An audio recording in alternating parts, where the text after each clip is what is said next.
for a military contract over a decade ago. The focus of this project and its outcome are classified. So you have been putting chemicals on the jet fuel? With the sole intent of slowing global warming. And somewhere along the way, Keller made a few changes. Why? Money, Dr. Martin.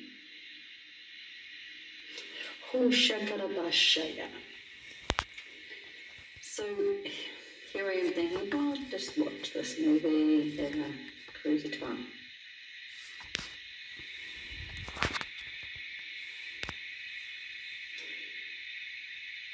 Now, like many troopers, yes, I've heard about the chemtrails. I had posted what I think is probably the best evidence I've seen of a passenger plane above a plane that is letting out chemtrails. It's not from the fuel, it's not from the engines, it's from above on the wings.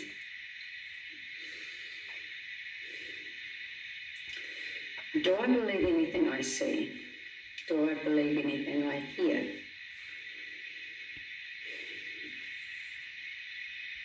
This time last year, when I was in Orokonui, I saw stripes of chemtrails going, just one stripe along the coast, west coast. This year, I felt angry because I'm seeing 6, 7, and I can see the plane shooting across the west coast. And I'm linked to a channel in New Zealand that posts these cloud covers from chemtrails. I see them in the North Island, people posting their pictures, and severe in the South Island in Christchurch. But do I believe it? Is it something that I know is the truth that sets me free? Up to this moment, no. But because I am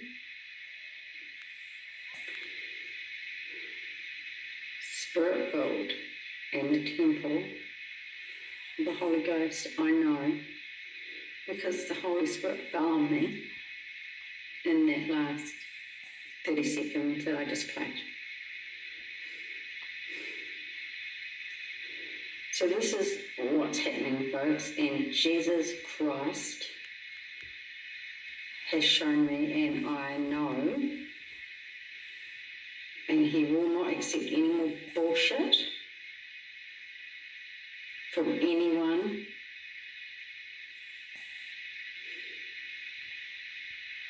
On this issue. It's the truth. It's happening. Not based on YouTube videos, based on what the Spirit of God has shown me. I will not be ever convinced any other way, and that's just how God is. The truth does set you free.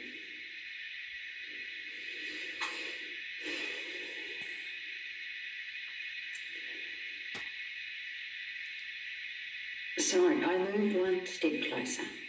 Thank you, Lord, for shifting me. He has an emphasis on it. He emphasizes it now.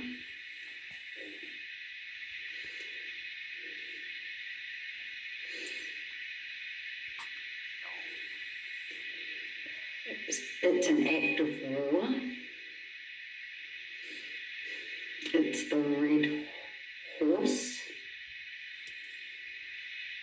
It's an act of war. It's one of those 4 horses.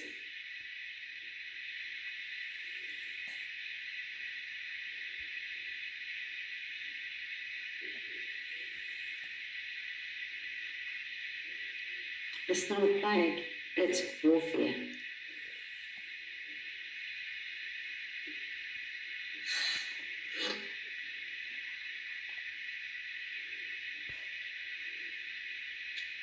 What now? What now, Lord?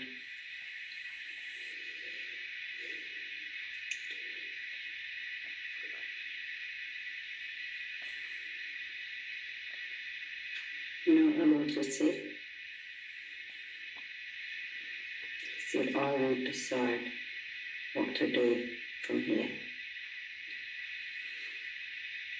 He said, I will decide what to do from here.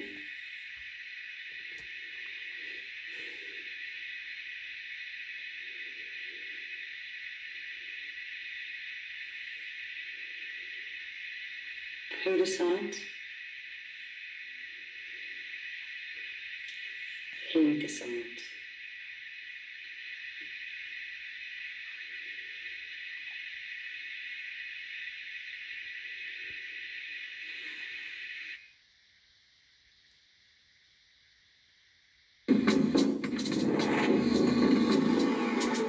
And we've got that same representation of the Holy of Holies type thing, and him raising out of it, Apollyon the Destroyer.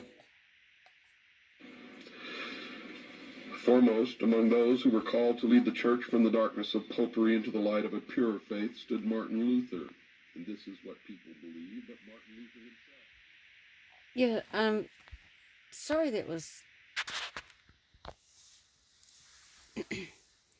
that was a video of a YouTube video that I loaded. They had a copyright strike, apparently. It could have been the C word. So we'll see if this goes up. I was just thinking about it. I'm thinking about how the Lord works and how we need to trust only Him, and how this whole, how does it work when God says, He said to me, and if you're hearing God, He will say it to you, and that is, trust no man, trust only Him. So how does that work when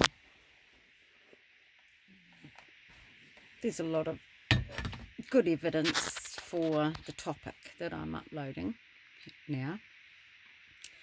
There's got a lot of good factual evidence for it. There's visual evidence. You get to see stuff. You get to see it. So why can't you believe the so-called facts? Why can't you just believe what you hear? Why can't you not?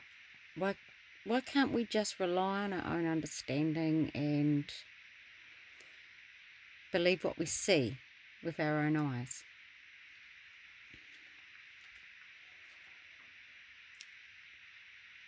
Because God has safeguarded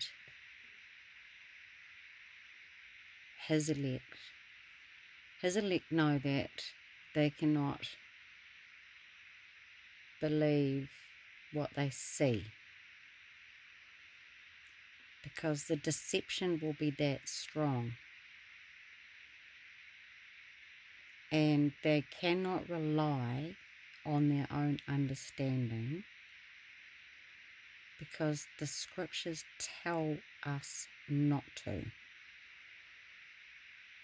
And we have them written on our hearts, and we obey them. So God has worked it so that we can still, we don't need to rely on anything that this world produces, or even what our brothers and sisters producing that are in Christ. We are not to trust any man. We are to trust only God and not rely on our own understanding. And that's where that dream I had about don't leave the bathroom You can argue it all you want, but he has shown me clearly that if you leave the bathroom, the picture I got was a young girl, looked innocent enough, came into the bathroom and sat in the bathtub. There are so many things. Music videos, Hollywood.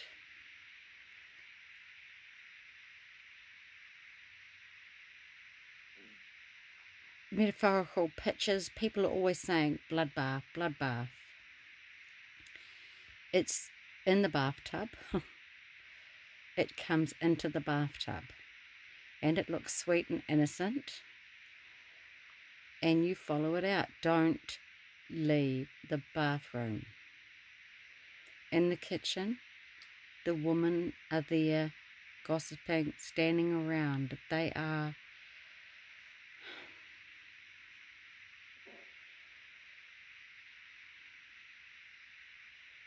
part of that system. The truthers aren't part of the system, they're on the outside. But they are all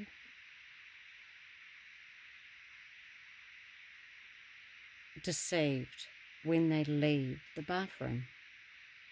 And I am in this picture, in this dream, an observer. And I had that dream this time last year, St. Patrick's. It was a part of what the Lord was speaking to me about after the Elnor Mosque event, which the Lord told me was a kick-off event in Christchurch. St. Patrick's Day was pretty much cancelled in Christchurch because of that event. And we're seeing it happening again this year, but for a different reason. The Lord just brings me full circle on the same dreams. So, in the dream, everyone leaves the kitchen and walks out of their house. They go from the bathroom through to the kitchen and then out the house. All the truthers come out of the houses. And it's like a Logan's Run type hypnotic gathering. People not talking to one another, just walking in a trance up what looks like sort of a scaffold, a very makeshift climbing frame, and they climb up and they are at road level, so that I'm going up and I have Glory, my dog, and I put her on my shoulder because it's like, almost like a ladder to get up, and I'm going up to see what everyone's looking at. You can just see the backs of them, and their heads are in the spaces between this framing, this metal framing. Sort of like an outside amphitheatre, like a theatre where you have your scaffolding on the outside. Now from the road, I see, like, it's so vivid. I see Tarsiel, and everyone's looking down, and there's a parade, and things. The two things I see is a female marching band. We have marching girls in New Zealand, and they stop and turn and face and do their marking time, and I focus on a young girl. She looks about 12, 13, 14, in a marching uniform. Now, you Americans have your band leaders, so that would be the equivalent. And then Glory falls off my shoulder, and I have to go down and get her. And when I come back up, it looks like there's so many people looking at this parade that there wouldn't be any space for me to get back up to look. But I managed to find a space at parts, and I'm looking again. And I've missed something. on the parade, and I don't know what it is. But then I look down the road and I can see something else coming in. This time it's a marching band of men, you know, like, so they will be holding big bass drums and trumpets, and they're in a black uniform with a red stripe down the side. It's just your stereotypical parade. It's a New Zealand parade. But you need to picture the equivalent in your country. It's for the world. This vision is for the world. It's for the truthers in the world. Not as a warning not to come out of the bathroom. Then I look to my left and I see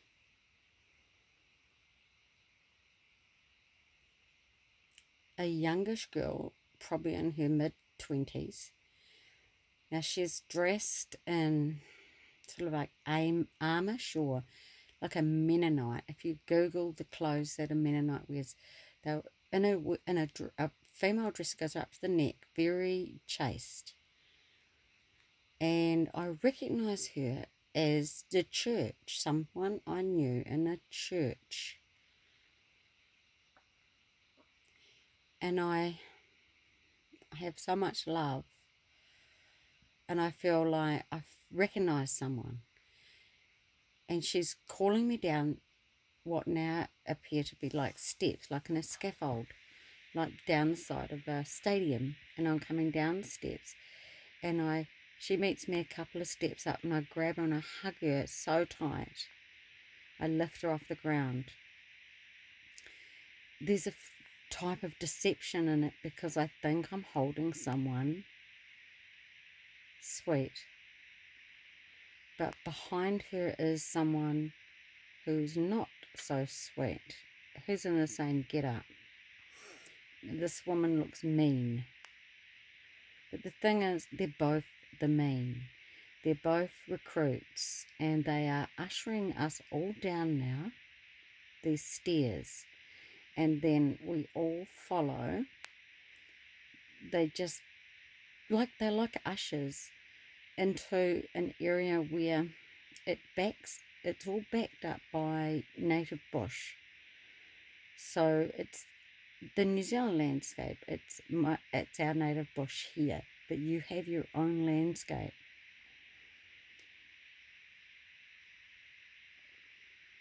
And we go behind this shape. They're like, the Lord uses hoardings a lot with me because of my construction background. A hoarding is, you're on one side or the other of a hoarding. If you're on the outside, it's like, often they use them, you know, as safe areas to travel. They separate one side from the other. So whatever's on the inside is not safe. Well, we went round the back of it, and it was shaped like a hexagon, like the hive mind, like the hive. And the opening at the back was where everyone went in. So we went round the back, and then we all went in. Now these women disappeared. They were at the main arena. I knew that everyone, the woman that were in the kitchen, the one that was in the bathroom, the woman that ushered us down, they're all in the main arena. We're not invited. We get to watch the parade from the outside. We're not standing on the footpath watching it. We're sneak peeking at it. But all these truthers aren't like me. I know they're not like me. That's the sense I get when I'm looking. That they're not like me. I'm not like them. I feel different. And it's not until I go in the back of this shape, this hexagon, and we're all crammed in there. We're shoulder to shoulder. Now there is a sound, and I don't know what it sounded like, but it's like there's something controlling everybody. And it's a sound, and everyone is moving forward. And as they start shuffling forward, that's when the Holy Spirit falls on me. And I know, because of something I watched on YouTube the evening before, that we must not go through the other end of this shape. It was like a cattle yard or a sheep dip. You know, you just squeeze, people go through. There's a wide space, a narrow space where you go in, and then it widens, and then it narrows. And everyone's starting to move forward. And I have this ominous feeling. Since the dream, the Lord has given me a word that describes it, and it's the cross of the Rubicon, which is, it's a place of no return. This is, once you go through this place, the troopers are going through this. Once they go through it, they never return. There is no return. There's no going back. So I would say it's the mark. It's whatever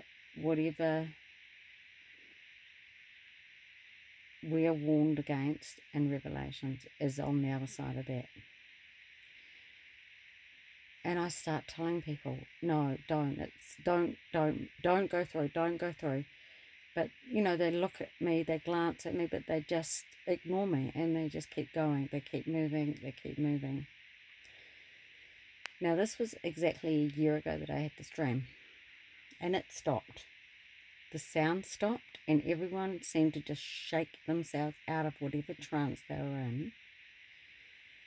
And they all sort of turned around and went back to their bathrooms. It was a false flag, but it was a run-through. And everyone behaved exactly how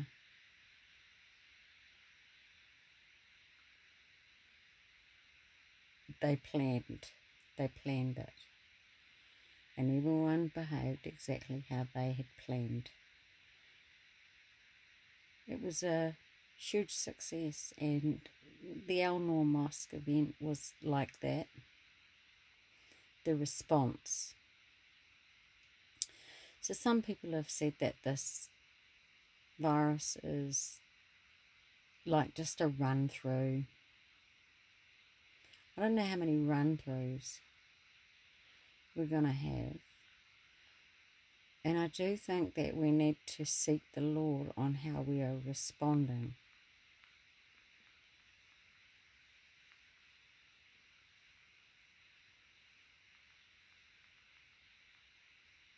Are we the same as everyone else, or are we different? Because I'm different. So the reason why I can be on YouTube and still not, I don't lean on my own understanding.